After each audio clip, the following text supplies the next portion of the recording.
G20 es una reunión en realidad de las economías más fuertes del mundo, pero se sabe hoy que la economía no puede estar desvinculada de la ecología, de la sociedad en general. Entonces, ¿qué puede aportar la fe y todas las religiones a una economía más inclusiva, a una economía que se conecte con el problema ecológico y a unas finanzas inclusivas? I hope that it'll begin to focus the contribution that faith communities can make to rethinking our models of development. I think it's essential that we think again about how we've imagined development in the last 20 or 30 years. There's a lot of energy behind that. I think faith communities have much to say. El diálogo interreligioso, ¿cuál es el aporte de las religiones para que el G20 tenga una agenda más holística, más comprensiva y de la realidad de las personas y de la realidad de la pobreza y de la realidad del deterioro social, y no solo estén pensando en números y en estadísticas? Y creo que hay mucha sinergia entre muchas religiones. Entonces yo vine en representación del dicasterio para estas dos reuniones y para proponer, como decían los obispos de la Amazonía, una iglesia también con nuevos caminos de iglesia para que podamos caminar juntos hacia un mundo más inclusivo y hacia el cuidado de la casa común. The letter we heard from the Pope was entirely consistent with the messages he's been giving in recent years, especially in Laudato Si'.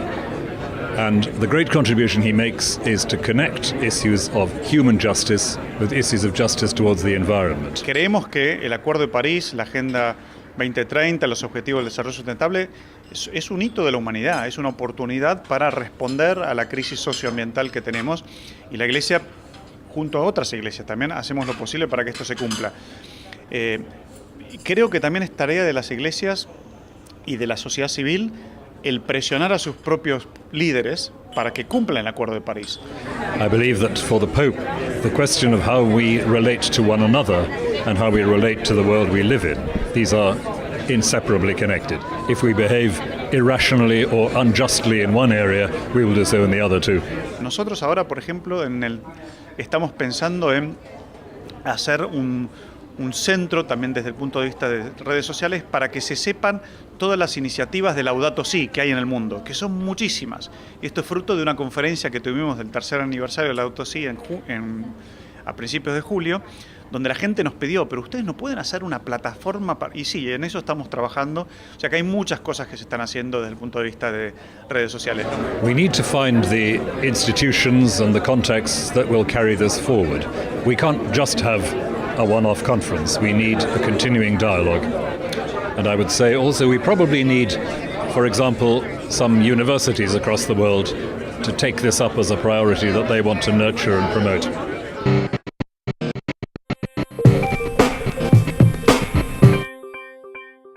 Este evento tiene mucha importancia principalmente ante toda la temática que se está abordando sobre los derechos de la niñez, sobre el cambio climático, sobre cómo influir en las decisiones del grupo G20. Bueno, la acción por el clima está muy vinculada a las propuestas que se plantean tanto en la Agenda 2030 de los Objetivos de Desarrollo Sostenible de Naciones Unidas, como también el Acuerdo de París, y tienen una impronta inevitable y una relación directa, diría yo, con la encíclica Laudato Si'. La encíclica Laudato Si' plantea el necesario cambio que se requiere para la humanidad y para cada una de las personas a nivel individual y colectivo. Quienes venimos del trabajo interreligioso de tantos años, tenemos muy claro que cuando dialogamos no tratamos de convencer al otro ni de imponerle al otro, sino aceptar y celebrar que nuestras diferencias nos van a enriquecer en el intercambio, pero que lo común que nos une supera todo lo que nos puede diferenciar. Y aquí lo común es justamente ese bien común, ¿no? Entonces no hay nada para mí más noble que poder asegurar los 17 objetivos del desarrollo sostenible, entre los que está la acción por el clima, entendiendo que esto fue la gran convocatoria de las naciones que ya no están solamente reunidas, sino unidas en esta agenda, y que han planteado que las religiones, sin confundirse con los estados que tienen la responsabilidad, iluminan e inspiran sobre los valores que no son dogmáticos ni denominacionales, sino que son comunes de lo humano. Estamos haciendo un trabajo desde el Consejo Mundial de Iglesias en concientización de las personas, las comunidades que hacen parte del Consejo Mundial de Iglesias, pero más allá que nuestras mismas comunidades, es llegar a muchas otras esferas de la sociedad en lo que tiene que ver con el cuidado del clima. Hemos asumido un compromiso con la Iglesia Católica y con otras religiones en el cuidado de la creación. Nos estamos involucrando de lleno en el estudio y la vivencia de Laudato Si, desde nuestras iglesias, pero también desde nuestras organizaciones educativas. Sí, creo que cualquier incidencia que puedan hacer las iglesias ante los gobiernos es prioritario en esta época coyuntural donde el cambio climático nos está haciendo un llamado a través de todos estos contrastes que vivimos. Creo que esto de generar cada vez más plataformas para influir en un buen sentido en las decisiones es muy importante y creo que este encuentro ya está mostrando los aportes que vienen de distintos lugares del mundo, de distintas religiones, de distintas organizaciones. Ya eso en sí mismo es enriquecedor y estoy segura que van a surgir un montón de otros resultados y líneas de acción concretas para continuar avanzando en esto que es el cuidado de la casa común.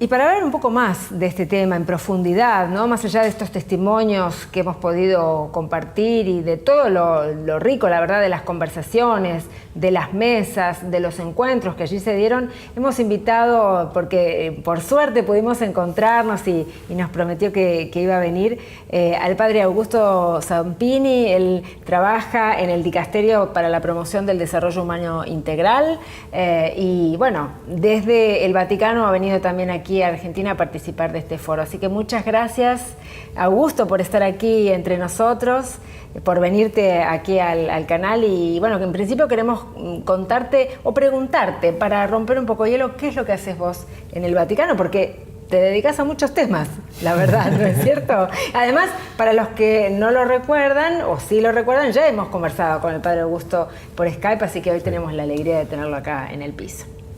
Muchas gracias, Gabriela, muchas gracias por invitarme y gracias también a toda la audiencia que le interesan estos temas. Yo trabajo en un nuevo dicasterio. Dicasterio es como si fuera ministerio, pero la palabra viene de dicain, de justicia, ¿no? Entonces los ministerios en el Vaticano se llaman dicasterios porque supuestamente estamos para hacer un poco más de justicia, adentro de la iglesia y afuera de la iglesia. Y un dicasterio nuevo que creó el Papa Francisco el año pasado, que es para la promoción del desarrollo humano integral, que es una especie de unión de todos los departamentos pequeños, que se llamaban consejos pontificios, del Vaticano relacionados a lo social, desde inmigrantes y refugiados hasta toda la que es la actividad de la caridad, la pastoral de la salud y la justicia y la paz, o sea, la economía, la ecología, la promoción de la paz, el desarme, todos esos temas, y bueno, temas de trabajo, temas relacionados con las organizaciones sindicales y los movimientos populares, indígenas, ecología, todo eso está en un solo dicasterio, no porque queremos hacer una cosa así grande, sino que es un signo doble que quiso mandar el Papa. Uno, hacia adentro del Vaticano. Recuerdan que en Evangelii Gaudium el Papa explica muy bien algo que desde la doctrina social de la Iglesia se venía diciendo hace rato, pero el Papa lo explica bien, que la actividad social de la Iglesia no es solo para algunos que se dedican o que les gusta el tema de la economía o la política, o para nosotros, o para no sé, las Cáritas o la pastoral social. La actividad social de la Iglesia es parte esencial de la tarea evangelizadora de todo cristiano. Por supuesto, cada uno la puede desempeñar de distintas maneras, pero no podemos ser cristianos con indiferencia a lo que ocurre en el mundo. Y de alguna manera tenemos que servir y armar al mundo. Entonces eso es como un símbolo, ¿no? Entonces ahora el Vaticano ya no tiene departamentos chiquititos relacionados a lo social, sino es un mega dicasterio tan importante como otros, incluso con un número más grande debido a la urgencia de los problemas del mundo, como puede ser el tema de los refugiados, el tema del cambio climático, de desempleo y demás. Y después un signo para el mundo, como una iglesia que quiere estar al servicio del mundo. Es un poco la implementación práctica de Gaudium Spes, de esta constitución pastoral de la Iglesia después del Vaticano II, bueno, en el Vaticano II, a fines de los 60, para aquellos que no saben, donde la Iglesia se abrió las puertas y dice, nosotros somos parte del mundo y queremos servir al mundo. Y para servir al mundo tenemos que trabajar con el mundo, con gente que cree de otra manera diferente, o sea, ¿no? Con otros cristianos, con gente de otras religiones, con los que no creen, pero sobre todo con aquellos que tienen influencia en el mundo económico y político, independientemente de sus creencias o religiones, es decir, con los que toman las decisiones. Y eso es lo que dice Francisco. Y bueno, ¿pero cómo se unen con eso? Bueno, hay que embarrarse, hay que embarrarse porque cuando uno camina a la cancha, en la iglesia tiene que salir hacia afuera, no quedarse encerrada en sacristía, y entonces tiene que trabajar con otros, porque podemos pensar que vamos a cambiar el mundo si no trabajamos con el mundo, es imposible. O sea, podríamos hacerlo, pero aunque cambiemos nuestras parroquias o nuestras comunidades, va a seguir siendo pequeño el impacto. Pero si trabajamos con el mundo, podemos hacer mucho, pero no porque queremos imponer, sino porque tenemos mucho para proponer. Y entonces y eso está bien reflejado también en Laudato Si, en esta encíclica sobre el cuidado de la casa común maravillosa del Papa Francisco, donde presenta la espiritualidad cristiana como una propuesta concreta para redefinir la idea de desarrollo global, que tiene que hacerla en diálogo con otros. Laudato Si es el documento de la Iglesia más citado en la historia de nuestra religión y tiene solo 3 años. Más citado afuera de la Iglesia, más citado a nivel periodístico, a nivel académico y a nivel interno, con solo 3 años. Pero esto no es solo porque el Papa es argentino, un poco, pero porque ha tenido una atracción. Usted sabe que los documentos de la Iglesia también se evalúan en base a la recepción. Algunos documentos que tienen más recepción que otros. Este ha tenido una recepción, sobre todo afuera de la Iglesia, impresionante. Tal es así que en este foro interfaith, no sé cómo traducirlo. Interreligioso, gracias. Todas las personas no católicas citaban a Laudato Si. Es cierto, es cierto. Y además no las citaban solo como frases, las citaban como las están aprovechando para implementar programas de desarrollo concretos, de ayudas a los pobres, pero que tengan un impacto ambiental positivo, de promoción ecológica, pero con un impacto social positivo, de esto que ya Francisco llama ecología integral. También lo citaron los políticos, también lo ha citado la vicepresidenta en su discurso inaugural y al secretario de culto en su discurso final. Sí. Con lo cual, pero esto es así en todo el mundo. Yo tengo la gracia de estar en foros de todo el mundo y en Naciones Unidas es muy citada, y no solo citada, nos piden, gracias a Laudato Si, que vayamos a hablar, claro, que vayamos a explicar Laudato Si, porque ellos están trabados y Laudato Si es un instrumento para destrabar las políticas internacionales, sobre todo para promover algo que sea realmente inclusivo y de cuidado, y que no sea algo de dominio y de destrucción.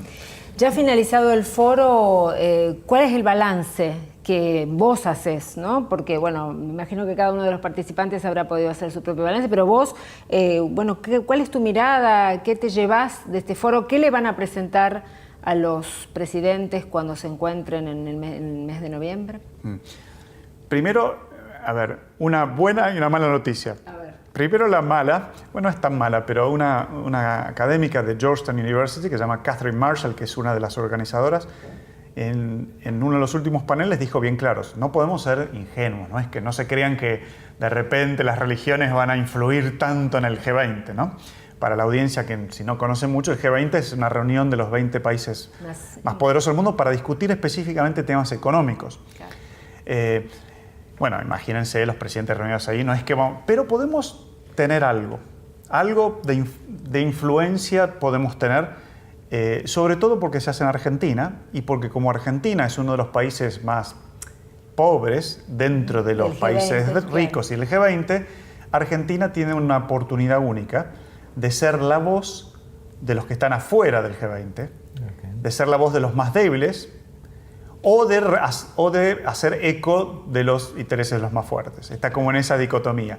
Creo que la participación de muchos funcionarios del gobierno han mostrado por lo menos un gran interés de cumplir esto, de tratar de decir, bueno, somos el más débil dentro del grupo, tratemos de acordarnos que hay otros más débiles afuera también.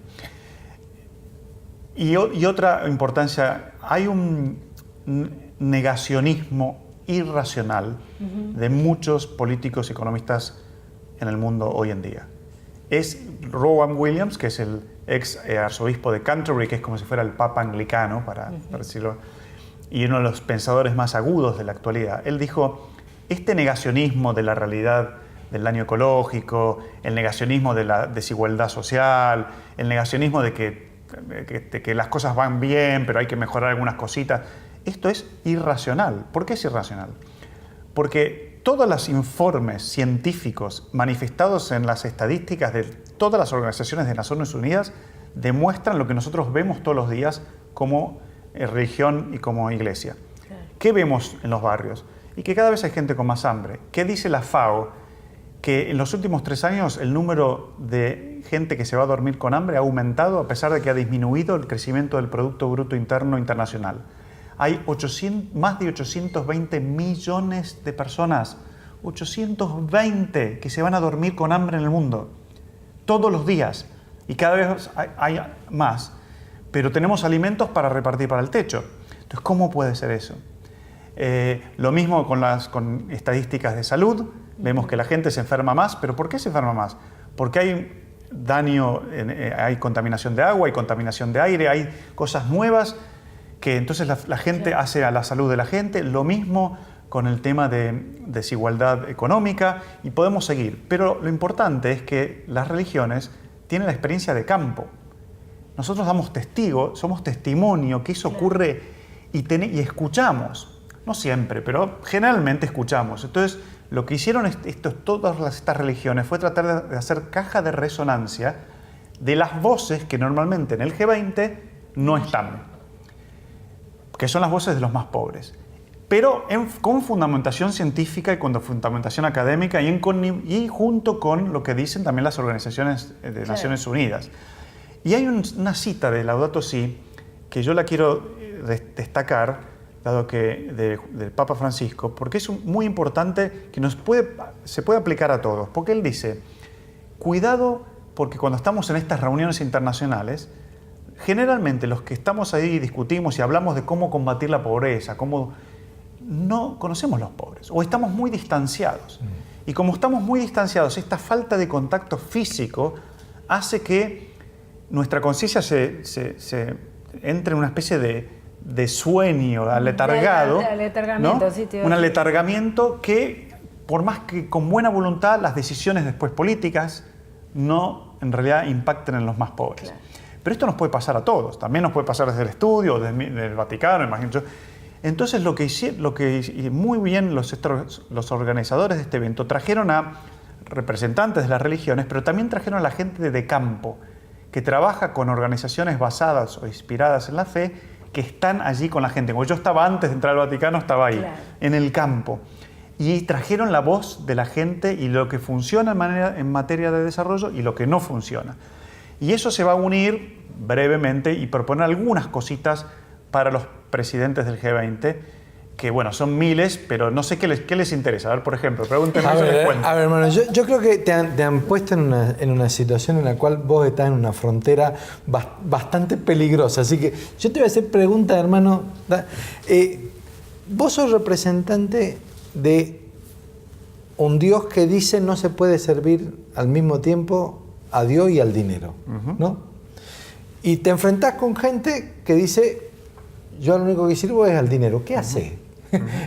Cuando, digamos, alguien te plantea, mira, a mí me parece que tu creencia es una ilusión muy interesante, pero la verdad que todo esto se soluciona desde el punto de vista pragmático, invirtiendo, y entonces me tenés que convencer, digamos, de que verdaderamente a mí me conviene. ¿Qué haces?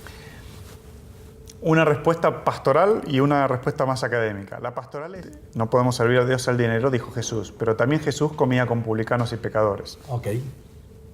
Y si no comes con publicanos y pecadores, bueno, ¿cómo los convertís? No son los sanos los que necesitan de la palabra de Dios. Ok. ¿No? Ok. Y la respuesta, ¿cómo amamos? Eso explica tu lugar en la mesa, digamos. Vos te tenés que sentar a morfar con ellos. Ok, ahora Exacto. viene el convencimiento. Bueno, el convencimiento viene no por el lado de una creencia, porque yo no puedo promover porque creo, tiene que venir del lado más de la ciencia. Ok.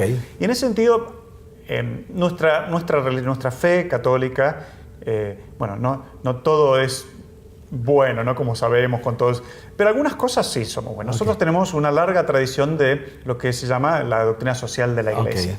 Y la tenemos un poquito más desarrollada que muchas otras religiones. Laudato Si es el último instrumento de la doctrina social de la Iglesia, por ejemplo, por eso tiene tanta llegada, no es que lo inventó el Papa Francisco. Seguro. Es un avance. Y eso significa años y años de estar repensando y pensando la economía, sobre todo desde abajo, desde los que menos tienen, los desempleados, y trabajando con economistas y desde la ciencia económica, no solo desde nuestra creencia, con la mirada de fe, pero desde la ciencia. Entonces, eso ayuda mucho que estamos en un momento donde hay muchos economistas que están diciendo algo similar a lo que dice la Iglesia. Economistas premios Nobel de Economía de primer nivel, como por ejemplo Amartya Sen, que es un premio Nobel de Economía, es indio, de 1998, que él desarrolló las teorías de las capacidades, y esas teorías de las capacidades permitió que Naciones Unidas cambiara su medición de lo que es progreso, no solo económico, sino incluyera factores de salud, factores de educación y otros. Y gracias a eso tiene que ver con el desarrollo humano integral, ¿no? Más integral y no solo económico. Economistas también que consideran las decisiones. La economía se basa en tomas de decisiones.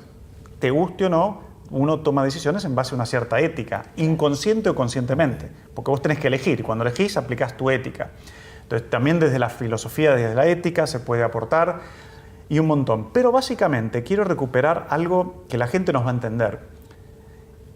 Oikonomos es la base de economía. Y oikos es casa, hogar, nomos es la administración, las leyes del hogar. En realidad la ciencia económica es cómo administramos nuestra casa de la mejor manera que podemos con los recursos que tenemos y viviendo en común, porque en una casa viven varios. Correcto. Entonces, eso lo van a entender cualquier persona porque su casa también la administran. Eso es la economía, pero la economía no puede funcionar sin el oikologos, que es la ecología. La ecología es la vida del hogar, aquellos ecosistemas que hacen posible la vida del hogar. Entonces, uno no puede pensar en la economía sin pensar en aquello que hace, en las leyes de cómo administrar el hogar sin la vida del hogar, porque todo está matando la vida. Hoy ecología y economía están interconectadas si uno quiere abordar, y eso es desde la ciencia económica. Y es más, y Francisco dice, pero además la economía tampoco está desconectada de la política. Y eso es oikumene, ecumenismo es el diálogo dentro del hogar. Entonces, la administración del hogar, la vida del hogar y el diálogo dentro del hogar. Oikonomía, oikologos y oikumene. Economía, ecología y ecumenismo, eso está interligado. Y eso es lo que hicimos en este encuentro. Claro. Para poder aportar desde la ciencia económica y llamar a que la ciencia económica recupere su raíz original. No es lo que imponemos nosotros. Amartya Sen, que este economista que digo, él decía, la ciencia económica tiene como dos patas que nacieron en la misma época, 8 siglos antes de Cristo. Una pata ética, antes la economía era una ciencia de la ética, Aristóteles, dentro del mundo occidental, y una pata más ingenieril, matemática, que nació también en el Oriente. Y si los dos nacieron a la vez, los buenos economistas siempre la han interconectado. Los malos economistas la han separado. Lo que estamos ahora diciendo no es que porque lo creemos, es que esto es el origen de la ciencia económica. Y además, porque la economía basada en un modelo de desarrollo actual solamente matematicista o tecnológico ha llevado a este incremento de desigualdad social y a destrucción del planeta, de la vida. Entonces, todo el mundo, crea o no crea, sean ortodoxos o no ortodoxos a nivel económico, ortodoxos o no ortodoxos a nivel religioso, todos dicen, algo hay que hacer. Tal cual. Entonces, es un llamado a recuperar el origen de la economía, y que sea en beneficio de todos y para mejor administración, la parte de matemáticas, si se quiere más, pero también para que sea para vivir mejor, no para sobrevivir y vivir mejor entre todos, porque la casa es una casa común. De todos, Okay. claro. Segunda pregunta difícil, hermano. Yo soy un economista y te digo, mira, el problema del mundo es que somos muchos. Y somos muchos porque ustedes predican sistemáticamente en contra de la regulación de la natalidad, en contra del aborto y en contra de la eutanasia. Entonces, ¿por qué no podemos estar mejor y no nos dejan matar gente? Una primera respuesta para captatio benevolencia, para no entrar en el problema moral que, bueno, matar gente es algo inmoral. Okay. Pero una primera respuesta es la que da el Papa en Laudato Si, que muchos dicen, está evitando entrar en el debate. En realidad no, está poniendo, a veces el Papa Francisco tiene esta maravilla de poner los argumentos donde corresponden. Y él lo pone así, dice, antes de hablar del tema de la regulación de la natalidad y de la población, que es un tema, porque el cambio climático también está afectado por la actividad humana. Cuanto más somos, más generamos carbono y más actividad humana hay. Pero antes de hablar de cuánto afecta eso, el número de personas, de seres humanos que vivimos en el planeta, tenemos que hablar de que lo que existe hoy, no en el 2050, pero hoy alcanza para todos. Okay. Y para más que todos. Entonces, hoy no es un problema de números económicos, es un problema de justicia distributiva. Y hoy también, y además porque muchos no participan del sistema productivo. Si la gente participara del sistema productivo, sobre todo los más pobres, eso también generaría menor contaminación. La mayor injusticia del mundo hoy, ¿saben cuál es? Una de las mayores, ¿no? Porque hay tantas.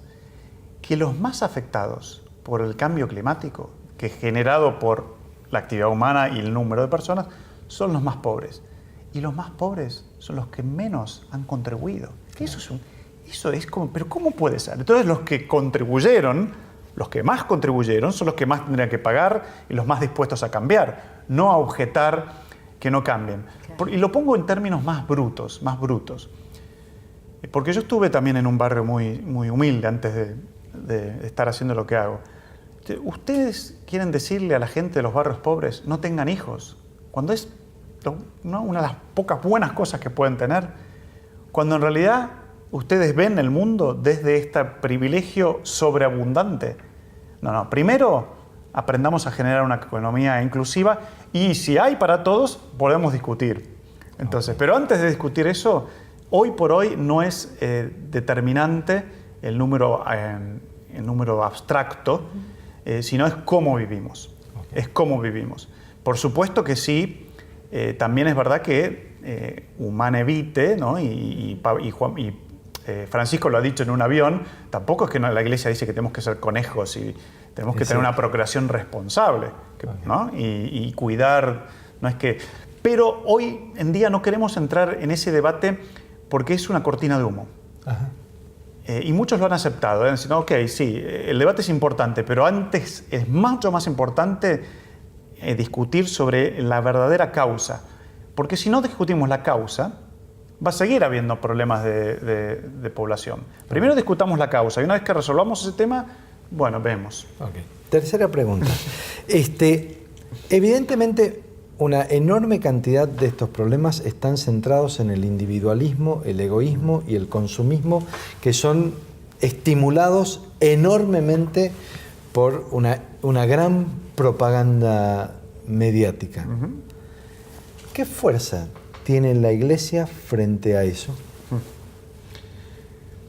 Depende qué entendamos por iglesia. Si entendemos por iglesia, obispos, institución, no mucha me animaría a decir, porque bueno, el mundo del marketing, el mundo de la publicidad y de las social medias podemos tener algo de influencia, pero no podemos competir. Pero si entendemos iglesia por piedras vivas, como dice San Pablo, somos billones de personas. Uh-huh. Y tenemos capacidad de discernimiento, eso intentamos, ¿no? Generar capacidad de discernimiento. Si fuéramos católicos maduros, nosotros haríamos el discernimiento en toda la cadena productiva. Haríamos el discernimiento de cómo producir. Entonces, si tenemos la oportunidad de producir destruyendo algo o cuidando algo, aunque eso tenga menos rédito. ¿Cómo lo hacemos? Okay. Si tenemos después de la capacidad de comerciar es busco el máximo beneficio para mí independientemente del tuyo, por más que te explote, o busco un poco el bien común. Consumo lo que necesito, aunque sea para vivir mejor, o consumo para generar esta cultura del descarte, ¿no? Y lo que tiro, cómo clasifico la basura, cómo la reutilizo. Si pudiéramos discernir como piedras vivas lo que hacemos en toda la cadena productiva, cómo producimos, cómo comerciamos, cómo usamos, cómo tiramos, somos millones y billones, y no solo los católicos. Si juntamos hoy en día, 80% de la gente del mundo se clama creer en algo que va más allá, y se clama religiosa. Y esto es el movimiento del interfaith. Si toda la gente realmente discerniera sus decisiones en base a sus creencias, hoy todo el sistema productivo sería diferente. Y ahí sí tenemos la oportunidad de cambiar no para descartar el impacto tecnológico o estar en contra de las comunicaciones, no lo podemos decir en un canal de televisión, pero para que eso sea instrumentos para el bien común. La tecnología al servicio de mejorar la calidad de trabajo y la vida de la gente. Los medios de comunicación al servicio de transmitir la verdad y conocimiento. ¿No? Y de tratar de unirnos en la diversidad. Lo mismo con esto que mencionabas de tener. ¿Cómo generar, sobre todo en las grandes urbes, porque las grandes urbes necesitamos mucha comida y no nos importa de dónde sale la comida. Entonces eso nos tiene que importar de dónde sale la comida. Yo muevo mi mano en el supermercado de aquí a allá y estoy afectando algo de la vida de las personas y algo de la vida del planeta. Consumir un producto sustentable, consumir uno no sustentable, cambia. Okay. Si todos hiciéramos algo de eso, no solo consumo responsable, producción responsable y comercio responsable, yo creo que tenemos mucha chance de cambiar ese paradigma tecnocrático y ese marketing de tener cosas que no deseamos. Laudato Si lo dice bien claro, lo que apuntamos es a hacer más, no a tener más. Eso no significa que no tenemos que tener nada, pero lo que tenemos tiene que estar en función de lo que queremos ser. A ver si te entendí bien. Vos planteas que puede ser una opción absolutamente moral pensar una empresa más ineficiente si el costo de esa ineficiencia es el mayor respeto por el planeta y el mayor cuidado de las personas. Que digamos, la persecución del eficientismo como paradigma de una empresa ideal no es el más sano necesariamente. No es eficiente en el largo plazo dañar el planeta y producir inequidad social, porque aún desde el punto de vista del económico, eso a largo plazo no da réditos. O sea, okay. Sí, bueno, al corto plazo puede ser, pero lo mismo podríamos aplicar una analogía en el canal de televisión. Ustedes pueden empezar a hacer como páginas amarillas, páginas amarillas acá es algo, periodista amarillo, correcto. Periodismo amarillo, y por ahí tienen un poquito más de rating a corto plazo, pero a largo plazo no.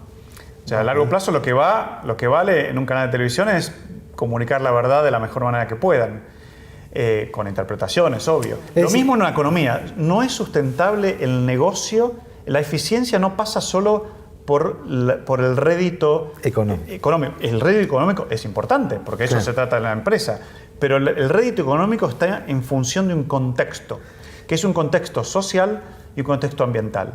Si uno tiene muchos pobres, bueno, yo lo digo porque por una cuestión de creencia religiosa, lo puedo decir, pero si me pongo desde el punto de vista puramente económico, si tengo mucha pobreza, eso impide que haya un desarrollo, un boom económico. Cuando menos pobreza tengo, más boom económico va a haber. Lo mismo con el tema ambiental. Si yo daño el medio ambiente sin pagar, además del daño, eso va a hacer que eso va a disminuir mi capacidad operativa en el futuro. Entonces, las grandes empresas ven esto. Entonces, nuestro llamado es, muchachos y muchachas, ustedes saben esto. No apliquen este paradigma de medición económica solo desde lo numérico, porque la economía, incluye otras cosas y hay un modo de calificar la eficiencia diferente. Ya lo están haciendo Naciones Unidas, ya lo están haciendo otras empresas y ahora incluso estamos proponiendo esto desde el punto de vista financiero. fíjense, financiero, que son los números, finanzas inclusivas con impacto positivo, ¿no? Investimientos de impacto. Pero ¿por qué al mundo de las finanzas le importa tanto esto? ¿Porque son buenos? Bueno, algunos. Pero porque si uno tiene un gran fondo de pensión, que son los grandes investimientos, están basados en los fondos de pensión, bueno, eso es para las generaciones futuras, para los jubilados. Ahora, si yo genero una economía que cada vez va a ser más injusta y por lo tanto va a disminuir, no es eficiente. ¿Se entiende? Es cómo medís la eficiencia. Entonces nosotros proponemos desde el dicasterio argumentos también desde la ciencia económica y esos son los que pegan. Después además les damos otros, les damos un poquito de alma también, porque todas las personas en el fondo tienen un corazón. Si uno quiere leer lo que están produciendo en el dicasterio, ¿dónde entra, cómo lo hace, de qué manera se informa? Es una muy buena pregunta. Ustedes saben, no tenemos recursos ilimitados. Tendríamos que haber tenido una página web hace un año. Estamos ahí, hay pocas personas. Esperemos que se haga pronto. Pero lo que sí, estamos trabajando mucho en colaboración con otros. Por ejemplo, las Cáritas ya están publicando cosas que hacemos nosotros. La Academia Pontificia de Ciencias, un movimiento que se llama Global Catholic Climate Movement. ¿Qué otras más? Bueno, todo lo que hacemos junto con otros, estuvimos ahora en la cumbre climática en San Francisco, yo estuve, y salió en todos lados también. Okay. Entonces, por ahora está saliendo en otros lados, gracias a la ayuda de todos. Se va a centralizar un poco más cuando tengamos una buena página web, pero esperemos que pronto. Muchas gracias. Bueno, Augusto, muchas gracias por estar acá con nosotros. Nos queda pendiente para otro momento hablar de los jóvenes y del sínodo, porque eso es un tema que ya se viene y es realmente muy, muy importante. Así que por ahí te llamamos, y hablamos de los jóvenes y del sínodo de los obispos, que es algo realmente muy, muy importante y que merece mucha difusión también. Sí, porque es hacia la justicia intergeneracional, que hablábamos también en la economía. Y también hacia el cambio. No se puede pensar cambiar la economía o la política sin la participación de los jóvenes. Los jóvenes le dijeron eso al Papa cuando estuvieron con él. Y le dijeron eso a los obispos. Ustedes hablan de los jóvenes, pero nosotros queremos hacer cosas, no queremos ser ahí, ¡ay, qué lindo los jóvenes! Y le dijeron a los obispos, con todo respeto, pero ustedes son un poco viejos. ya no son tan jóvenes. Se reían. Entonces, nosotros tenemos más energía, más inventiva, más capacidad de cambio. Déjennos. Y creo que ese también va a ser un tema muy interesante. Cuando uno abre, lo hicimos en la tercera conferencia de Laudato Si en el Vaticano, abrimos la puerta a los jóvenes y fue un golazo de media cancha. Entonces, bueno, cuando ellos participan hay más esperanza. Gracias, Augusto, por estar con nosotros. Muchísimas gracias. Nosotros seguimos aquí en el Semanario Orbe 21.